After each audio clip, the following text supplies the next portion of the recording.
Welcome back, everybody, to another edition of How to Beat Your Addiction with your host, John Giordano. I'm the sidekick, Scott Jones, and we're coming to you talking about all things about addiction and all kinds of addiction, as a matter of fact.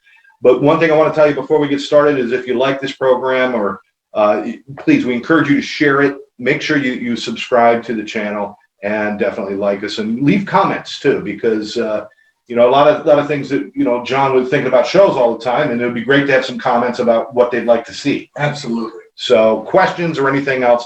And of course, you can always go to johnjgiordano.com and reach That's John. That's the letter J, not J-A-Y. That's right. johnjgiordano.com.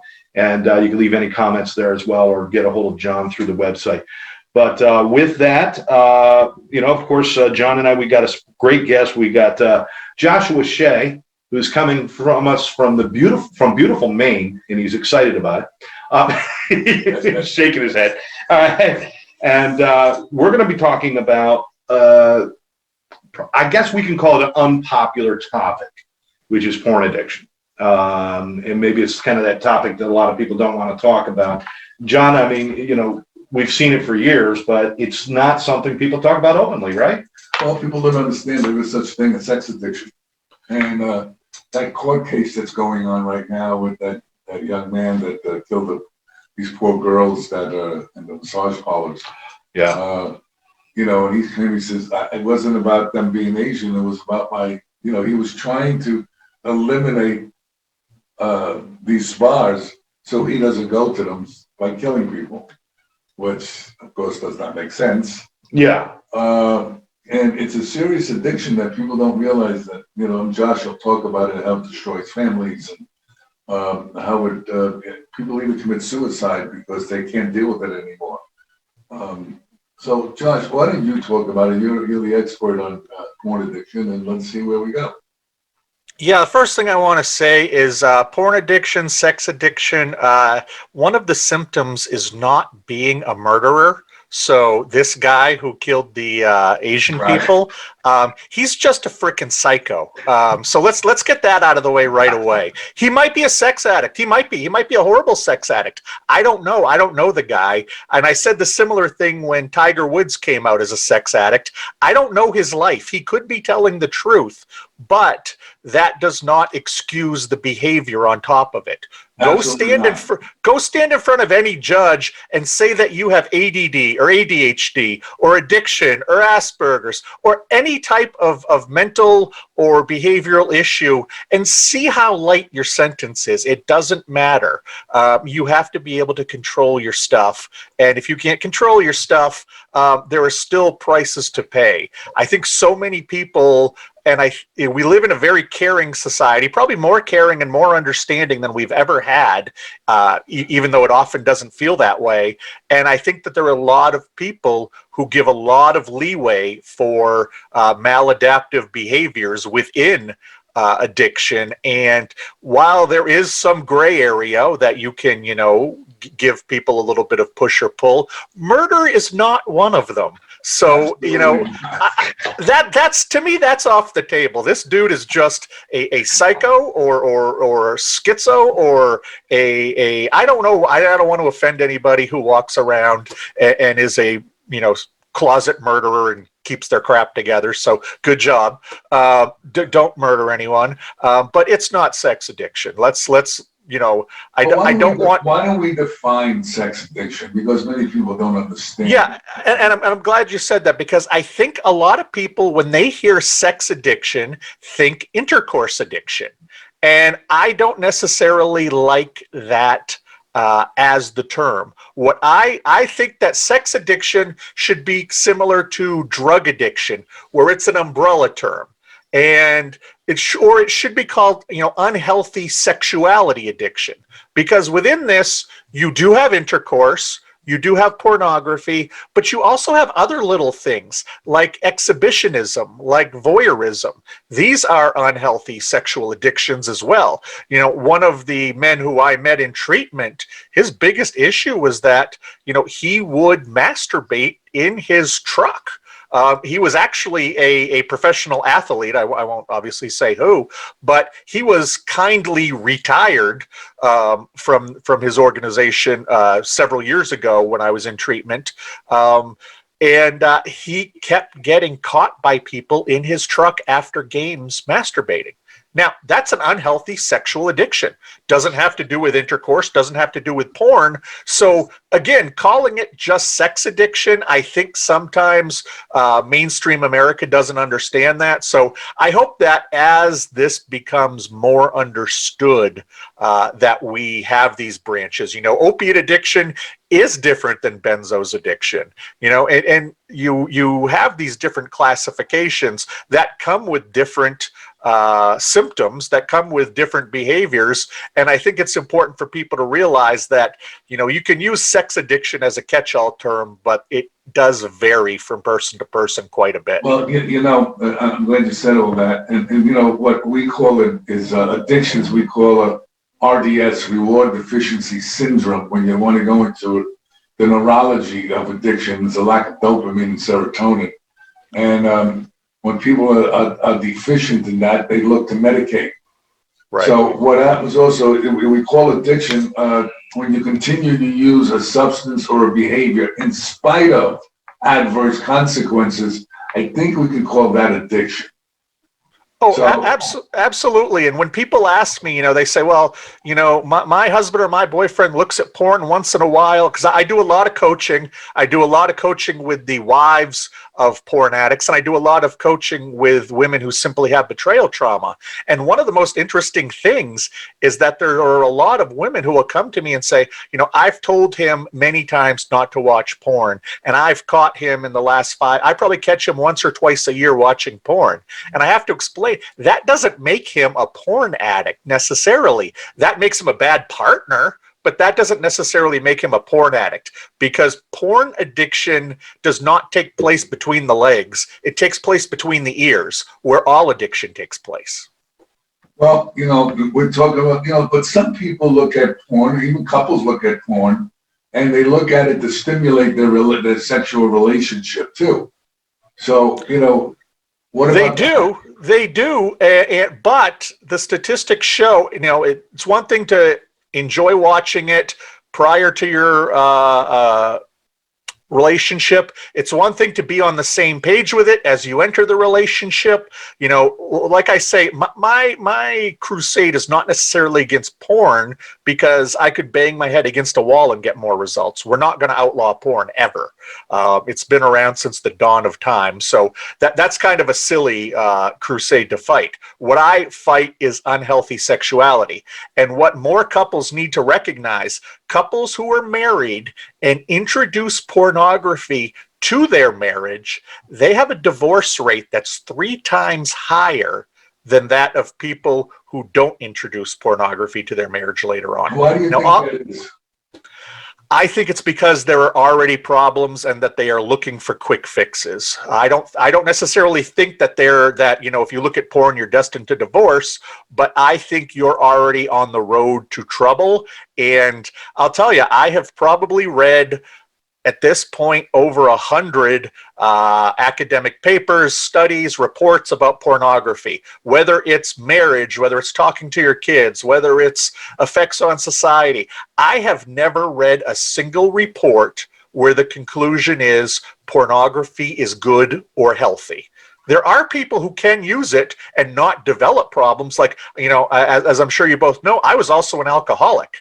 I can't drink normally, but I still watch my wife have 1, maybe 2 glasses of wine a week, and it's not a problem. Or I can go to a casino and I can walk away fine, no problem. I don't have the gambling gene, but that's not always possible. So I feel my real mission is to get people to talk about pornography, to talk about pornography use, because almost all of us are using it. even if we don't want to talk about it, statistics very clearly, almost all of us are using it. We need to recognize that, not be embarrassed by that, and then recognize that with the explosion of the internet over the last 20 years, that it's a different world than the one that, the three of us grew up in, and that we need to address the next generations differently. And it sucks in 2021. We have to talk about pornography to children, but times change. It's not 1958 anymore. We don't have to have air raid drills. So, times change, you adjust. And we're now in a point where we need to, as parents, as society, as teachers, as schools, we need to, at a very age appropriate, at a very basic level, talk about the fact that pornography does have a dark side, does have an addictive side, and kids are going to do what kids do, adults are going to do what adults do, but nobody who picks up smoking these days over the age of 12 doesn't know that it's harmful. Everybody knows it's harmful, even if you start. That's where we need to get with pornography. And I'm sure we'll see some of the statistics fall, much like we've seen the smoking statistics fall over the last 50 years. Porn addiction usually winds up in people in isolation. Oh, absolutely. Where they're embarrassed or ashamed to look at it. Or they're trying to stimulate the relationship. And what it does is, I believe, it starts to kill the intimacy between couples, which is, I think that's what causes a big problem also. I disagree with you there, John. I think that that's an excuse, but I think it has very little to do with couples. It has very little to do with couples. I'm not saying as an excuse. Nothing's an excuse because you're responsible for whatever you do anyway. So what I'm saying is that if you want to take it a little deeper, okay, there's something missing. If it's in relationships we're talking about, if it's up by yourself, it's a different ballgame. But if you're in a relationship and you're trying to spruce it up, I don't think that's a good way of doing it. No. Okay, because actually you're looking at another woman, and I don't think women would appreciate that. Okay, so that's what I mean by the intimacy starts to disappear. So you get what I mean now? You see what I'm saying? Yeah, because you've got to feed that beast. And that's the thing, is that, a lot of wives who I deal with, and girlfriends as well, they wonder what they did wrong. And I explain, for instance, my situation where, I started as a porn addict around 12, 13 years old. I met my wife just before my 26th birthday. I was a porn addict for 14 years before I met her. How much could she really have to do with it? It was already there. I already knew how to hide it. I hid it well from her for years. It's one of these things where you think the partner thinks that they're part of the problem. But as you gentlemen know, look at people who are addicts of any other shape or size, and the sex drive drops. Ask a heroin addict how much sex they want to have. They don't have a sex drive.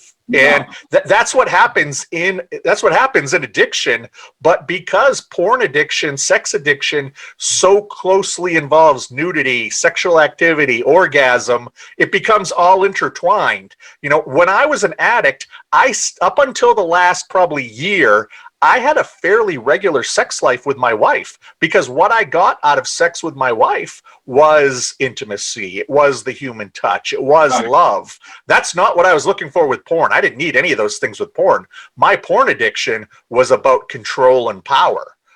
And that's not what I looked for when I was in bed with my wife. So, it really did, even though there was naked people, even though there was an orgasm, they are two very separate things. And unless you are an addict or have been through it, I think a lot of wives and partners confuse the two things and don't recognize that. Job. Okay, it's all about medicine. Yourself. It has nothing to do with anybody else. Right. If the wife isn't as sexual as you would like it to be, okay, that has nothing to do with her. It has to do with yourself.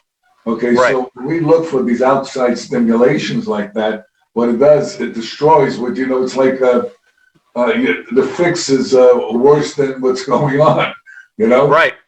So what happens, you wind up, if you move one piece, you break 9 other pieces. If I could interrupt you guys for one second, I want to make sure that we make something very clear. This is not reserved solely for men, although it is the majority of the population of sex addicts are male, and we know that statistically. But there's a great many female. I want to make sure we make that clear because we've been saying wives and different things. Right. There's a great many females who have sexual addictions. It may not look the same, but they are addictions just as well. Isn't that right, Josh? Absolutely. Straight white females are the #1 growing demographic for pornography addiction. #1 growing demographic easily. And when you look at somebody with a porn addiction who then takes it outside of a relationship, and there is infidelity, men do this about 15% of the time. Women do it 80% of the time. Really? And we can debate that, well, women can get laid whenever they want, so it's a lot easier. We can say that women are about feeling and touch more than men are, but it's a statistic that blows my mind away still, that 4 out of 5 women who go down the porn addiction road end up in a situation of infidelity. And like I said, it's growing more than ever. Why do you think that is? I think it has to do with needing a level of intimacy when it comes to their unhealthy sexual behavior. I think that men are more visual, women are more touch. You know, it is I do believe in the men are from Mars, women are from Venus ideas. There are some things that are just chemically and physiologically different with us. And I think that women, again, have an easier time of having sex if they go to a bar and getting picked up or picking up a guy. So I think that plays into the power aspect of it. And with a lot of sexual addictions, you like mine, you do hear a lot about power and control. So if a woman is out there and she decides that tonight is a night she's going to pick a guy up, it's very empowering to do that. It feels good to do that. That's escalating to do that. That's, you know, to me, those are probably the reasons why it happens. Also low self-esteem also, and then it's like, like eating disorders, it's not about food, it's about control. Right. So it's the same thing about that. So a woman, maybe in her relationship, she has, she's dominated by the male, and she can go out and she could be the one that's dominating and in control. It goes so many different levels because everybody's different, of course, Right. But I was surprised when you told me that big of a percentage about women. Yeah, no, it's interesting. It's crazy, and it's, you're seeing such a growth. I think that's my Christmas present on my shoulder. That's one of the many cats that we have here. We have 4 cats, 3 dogs, and so they're always making cameos. So you got problems way beyond everything else. Oh, although I will say I never allowed my family to have a pet when I was in my addictions, and I got to say, for recovery, getting a pet was absolutely great, and we just keep adding to the zoo we have here, and I love them so much, and there's an emotional thing there that I think maybe it's empathy or sympathy, or I don't know, but in taking care of these animals, I take care of them better than I took care of my family 10 years ago.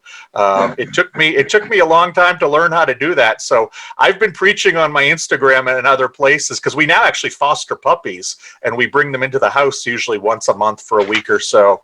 And pets are amazing for recovery, any kind you need.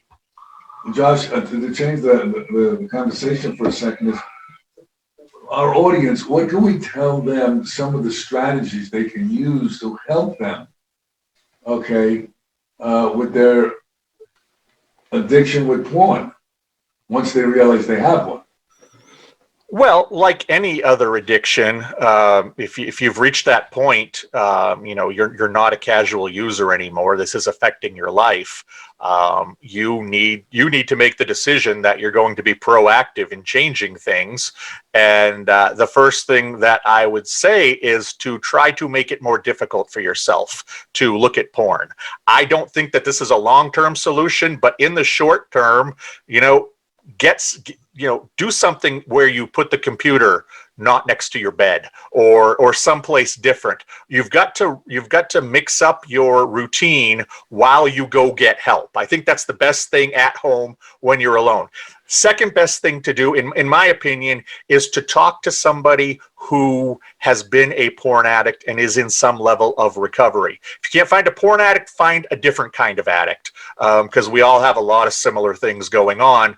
But I will tell you, when I was in rehab, when I went to my first group therapy outside of rehab, some of the most comforting things you can hear are that somebody else had this problem. Somebody else knows what you went through. When I interview when I coach porn addicts for the first time, I let them know that, I don't care what you looked at. I probably looked at it too, and I probably looked at even worse. And I don't, you're cool with me. I know you're not the porn you look at. I know it escalates. I'm not going to shame you. I'm not going to embarrass you. You looked at porn. So did I. Now let's talk about why. And it's amazing how many people you almost can see them just go, and they relax, because for the first time in their lives, 10, 20, 30 years, for the first time in their lives, they're able to talk openly about this secret problem. So I absolutely urge, go to therapy, change your things around. There's a whole strategy to go, but very early on, talk to somebody. Just unburden yourself. And it's, like I said, I don't know if it's the same with certain other drugs. I never had this really with alcohol, but with pornography, boom, 1,000 pounds. And I've seen it so many times. It is so secretive. I make a joke sometimes that when I first went into rehab for alcoholism, and when you tell people you're going into rehab for alcoholism, they shake your hand, they pat you on the back, they call you a hero. And when you go to rehab for porn addiction, they go like this and ask where the hand sanitizer is, because there's still so much stigma around it. Yeah. Even though that person who does that probably is masturbating to porn that night, they still do that. And that's where we are in society. And if you have the issue, talk to somebody, talk to a therapist who knows something about addiction, because a lot of therapists are not veterinarians. People don't realize that. They can't fix everything. They have specialty areas. Find somebody who knows about addiction, find a coach who knows about addiction, find somebody who's been through the programs, and then look at all the different ways that you can go on that journey, whether it's 12 steps, whatever it is. It's been my experience. And we have sex addicts, especially cocaine addicts, become sex addicts also. What my experience has been, a lot of the people that become porn or sex addicts were molested early on. They had some kind of a trauma early on. And it's like unbelievable. Everybody I speak to with that, they had molested when they were young. And I don't know how that plays, but it plays right into this whole thing about sex addiction and porn addiction and everything like that. Well, Dr. Patrick Carnes is kind of the godfather in this area, and he did a groundbreaking study. It was one of the first, and it's now 20 plus years old, so the statistics may be a little different. But he basically found out, he interviewed thousands of men, sex porn addicts. He found out that roughly 70% of the men who have sex or porn addiction have some kind of physical abuse in their background. Roughly 80% have some kind of sexual abuse, and over 90% have some kind of emotional or mental abuse. And as you guys all know, what grows out of, abuse is trauma. And if that trauma is untreated, well, it often evolves into addiction. So people, want to soothe themselves, want to deal with the problems. I was both mentally and or emotionally and sexually abused at the hands of a babysitter when I was a very young kid. And when I look at my addictions, I know that the alcoholism was about numbing. It was just about dulling those nerve endings and being able to chill out. But the porn was about control and power, because when I was a little kid there, I had to cede my control and my power. I saw horrible things happen to children. There were horrible things that happened to me. And I think that I subconsciously or maybe consciously made a promise to myself that I would not be in those situations. So if you look at my life, I've owned my own companies. I've worked for myself. I do not like other people to be in control of me. And when you look at those times in my life when I didn't have as much control, that's when you see the pornography spike. Because if you think about it, that person on the page, that person on the computer screen, they can't say no to you. If I want a beautiful blonde girl one day, she's not saying no. If I want a beautiful brunette the next day, she's not saying no.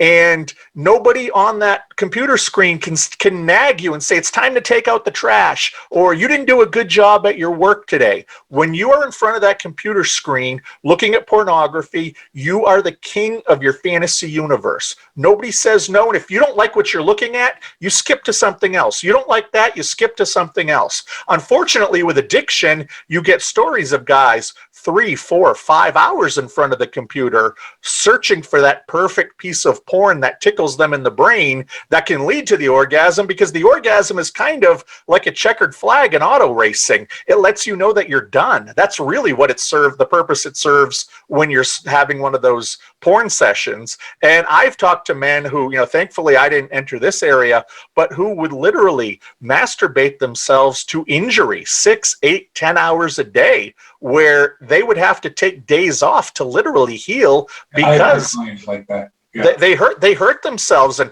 some people laugh at that. And when I first heard it, I was like, I can't believe that. But that is the depth that some people can get to. And think about that shame, walking around, trying to have a job, trying to have a life, knowing that, your private parts are rubbed raw. That's going to carry shame. That's going to carry embarrassment with it. My experience with that is that they're trying to medicate these feelings they don't want to deal with. So what happens is after they climax, all of a sudden they feel relieved. But then, of course, it comes back because you're not going to the original cause of what's happening. Right. So it's the same thing as taking a pill, taking a needle, or masturbating. People don't realize there's an interconnection with all this stuff. What you're doing is medicating these emotions and these feelings that are causing this inner stress, this shame, this guilt, low self-esteem, all the stuff that goes with this stuff. And what happens is after you climax, you feel like, it's done. And then all of a sudden, all that stuff comes rushing back in later on, and you do it again and again and again and again. Or you're like, how did the 30 minutes, I sat down at midnight to look at pornography, and now it's 3:30 in the morning. How did that happen? And I have to be up at 6:30 to get the kids to school. And then I have to run a company where I've got, 8 employees who are all expecting me to be there at 7. And I am exhausted, but I have to do this. This is where you talk about addictive behavior getting in the way. It's not that I got only 3 or 4 hours of sleep. It's that the next day I did a much worse job at my work. My work suffered because I was in a position of power, because I was the publisher of this magazine I operated. Everybody else's work suffered. The overall magazine suffered. That's where you see the results of this happening. My kids didn't get a father who was 100% attentive. My wife didn't get a husband that way because pornography affected every aspect of my life. Even if I hadn't looked at it for 12 hours, even if I hadn't had a drink in 2 days, it was probably negatively affecting my life in some way in whatever moment you go back to. If I could throw something in here, gentlemen, just because I want to make sure we get to this before we have to close the show.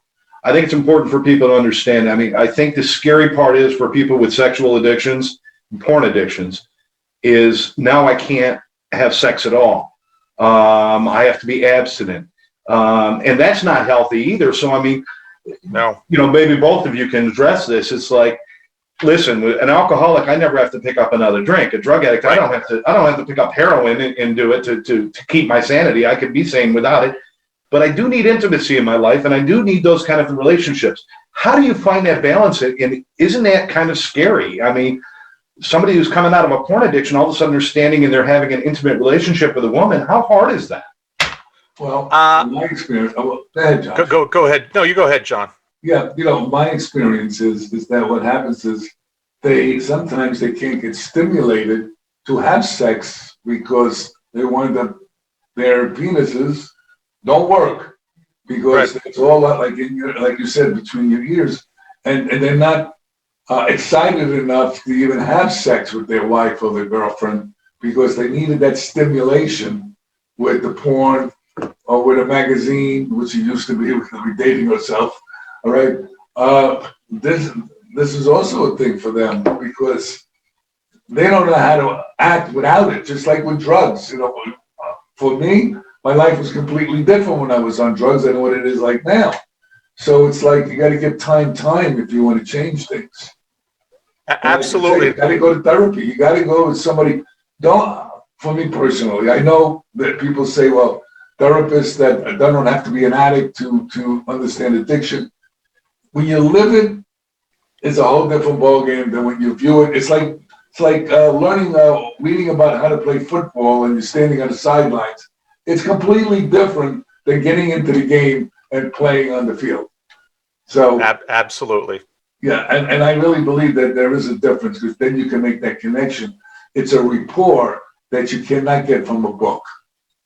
No, absolutely. And I think that's why a lot of when I deal with the partners of porn addicts, especially, I have found a lot of them love to talk to me because I can translate what the addict is saying.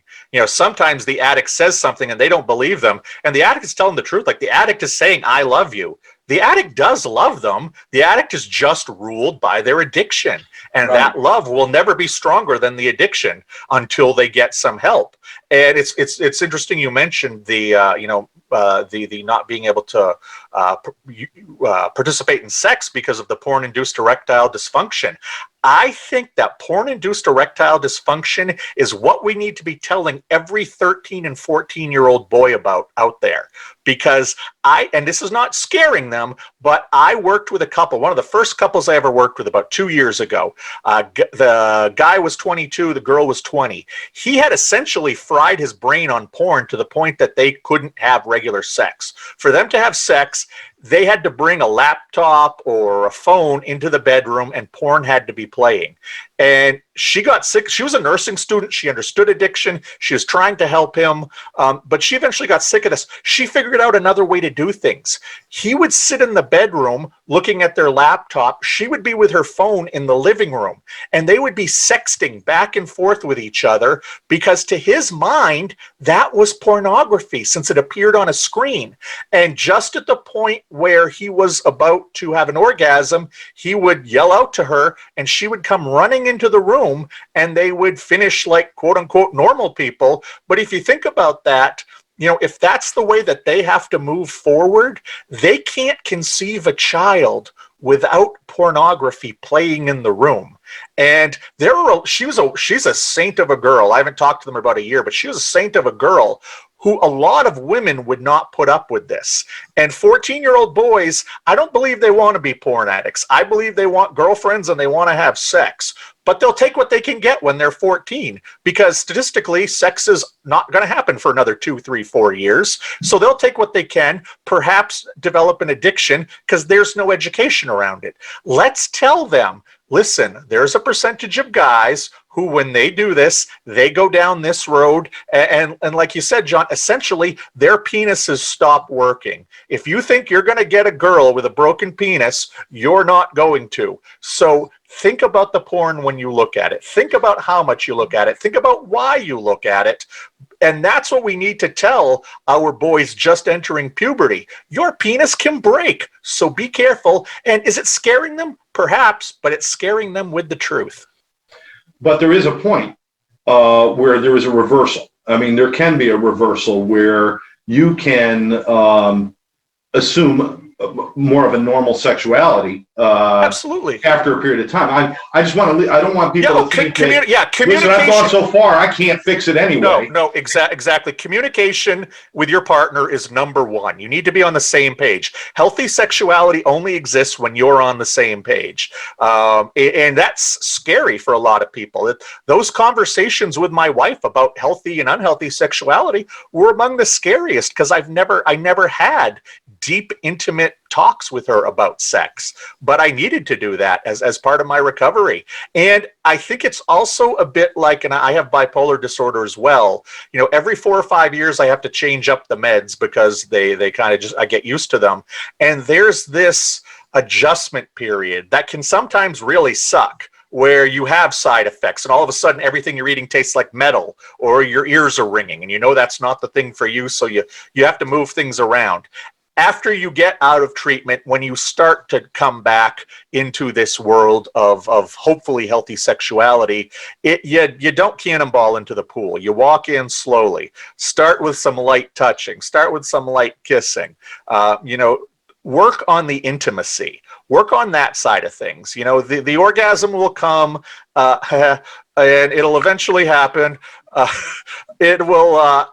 It's just a balancing act, and it's a matter of getting there. You're not going to get over any addiction overnight, so you're not going to heal overnight. It's a process, and it will be a process that way. But your partner will probably be thrilled that you're talking. Your partner will be thrilled that you're specifically thinking, excuse me, about intimacy. That's what has to happen. And is it uncomfortable? Sure, it's uncomfortable. But I can tell you 7 years later, I've got the best marriage and the best life that I ever had because I walked through all that stuff to get there. Because, one of the reasons is what you're saying is 100% true, because you became vulnerable. Yes, that's tough. Talk to your wife in a way that you would just be honest and vulnerable and really want to help. And this way they can help you, because as long as when they start understanding, they can help you when you go down and you're low. You're feeling low, so they can talk with you because you don't feel uncomfortable talking about it because you already did. So exactly, it's like intimacy is into me, you see. Right. And that's what it's really about. And the thing is, I should be able to say to my wife, hey, let's bring 3 girls to bed. Or, hey, let's have anal sex. Or, hey, let's go have sex in an elevator. And she should be able to say to me, no, I'm not interested in any of that stuff. And then I go, okay, that crosses your boundaries. We're not going to do any of that stuff. As an individual, maybe I do want to do all that stuff. But as a couple, as a sexually healthy couple, we don't. And maybe she says, I want to tie you up, or I want to play with food while we have sex. And I say, no, I'm not into that. Well, we're not going to do that because those are my boundaries. And having those conversations makes it so much better. And I think especially young men need to understand that pornography is not real. It's fiction. It's not a documentary about having sex. It's not a reality show about having sex. It is pure fiction. 3 ways happen less than 20% of the time in a woman's life.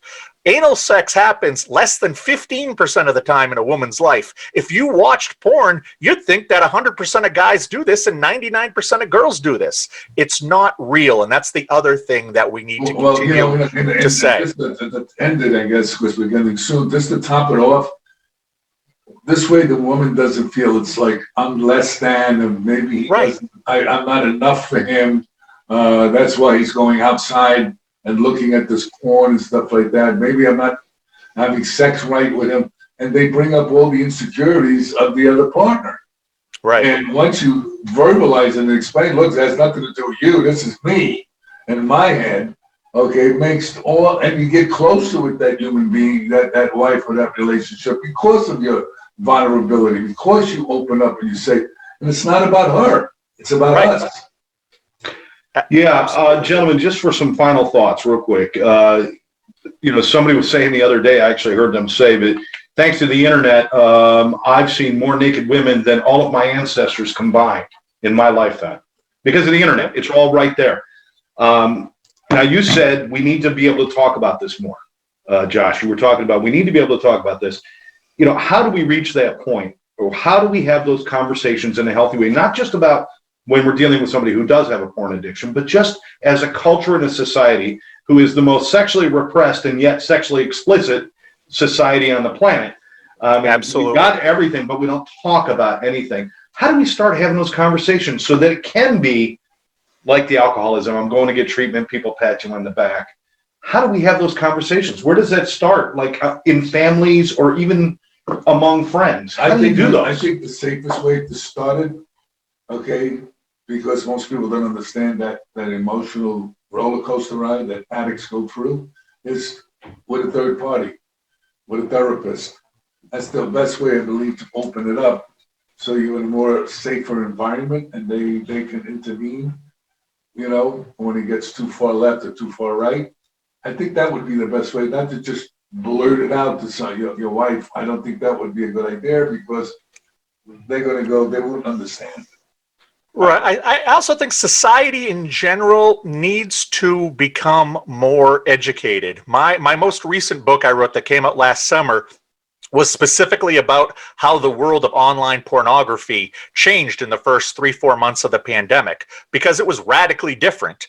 And I'll tell you, there's one porn site that most people over 35 years old have never heard of, and I won't mention it, but most people over 35 years old have never heard of this site. For the under 35 crowd that does not know a world before the internet, this is an everyday part of their culture. And on this site is almost like Facebook meets Etsy for pornography. You start a page, you charge people to come to your page, then you charge them even extra to see exclusive pictures or videos or whatnot. There were 300,000 people worldwide who were on this site on January 1st, 2020. On January 1st, 2021, it was estimated just on this one site that there was between 1.3 and 1.5 million people creating pornography. So when you talk about the legacy of the pandemic, yes, a lot of people looked at porn during it. I think that the pandemic, because when I interviewed these people, they talked about, yes, they liked the money, and I talked about a dozen different models, but it was scary that a lot of the new models were telling me, I can't get a boyfriend in real life, and all of a sudden I've got men proposing marriage all over the place. Or a guy will be like, I work out real hard, nobody says anything, but I take my shirt off on here, and I've got girls telling me I'm the greatest looking guy they've ever seen. And what are they getting out of this? They're getting a dopamine rush, they're getting an oxytocin rush, they're getting the serotonin rush. They're getting the exact same thing that people who look at pornography as an addict get out of it. And what I think in the long term is we are going to remember this pandemic as not just a time when pornography addiction exploded on the consumer side. I think we learned there's another side to the coin, and that pornography addiction, we're going to be seeing it more and more over the next several years when it comes to people who produce it at home, a DIY kind of thing. Yeah, they're making a lot of money too. Yeah, absolutely. It's intoxicating. It's absolutely intoxicating. We're out of time. Yeah. I mean, we covered so much, and we probably should revisit this several times, obviously. This is a conversation we need to keep having about sexual addiction, including porn addiction and other things. But learn. If you heard something and you want to learn more, listen, the internet's great for that. You can actually learn things on the internet. Don't just use it for porn, but, obviously go on there and learn about this stuff and have these conversations out in the open. And hopefully one day it'll be normalized enough so that if somebody does start to have a problem, they don't have to feel shameful and they can go for help before they destroy their relationships, their lives, their careers, and their own health. And I hope that's what we all hope for, I'm sure. Absolutely. I want to thank our guest, Joshua Shea. And if you want to know more, it's P Addict Recovery. It's on the screen, so you can check it out, paddictrecovery.com. And you can get access to his materials, more about him. Reach him, obviously, and take a look at some of his publications. You got several books, correct? Yes, I do. And you can connect with me pretty much any way and get any material that I've ever produced on there. And if you want to know more about coaching, that's good that way as well. Excellent. And of course, if you want to know more about John Giordano, go to johnjgiordano.com. It's right on the screen. Yes. Oh, you got the book. Good man. Pick up his latest book. It'll show you how to get it. The Kid from the South Bronx Who Never Gave Up. I know how payola works. Well, now I feel bad we didn't hold up his book. Here, I'll draw a picture real quick. But yeah, johnjgiordano.com. And remind you again, if you like How to Beat Your Addictions right here with John Giordano, make sure that you like this, you subscribe, and you share it with your friends. And let's get these conversations out there, whether it's alcoholism, drug addiction, food addiction, porn addiction, whatever it might be. The best way to defeat any of these things is to bring it to the light of day, and it can't be done in a dark room and in a closet of shame. So we got to bring it out. That's what these podcasts are about. So exactly. You got to do a comment, do a like, and follow us. This information needs to get, we have people like Josh on it that can really give you some really good information, and all of the other guests and myself involved, and Scott, please follow us. Thank you. Absolutely. Josh, thanks again. Josh, Thank you. thank you. Stay warm up there in Maine. I know there's another cold streak coming, so good luck. I'm sure there is. There always is. Take care, my friend. John, once again, thank you very much, brother. Thank you, Scott. All right, and we'll catch you next time right here on How to Beat Your Addiction.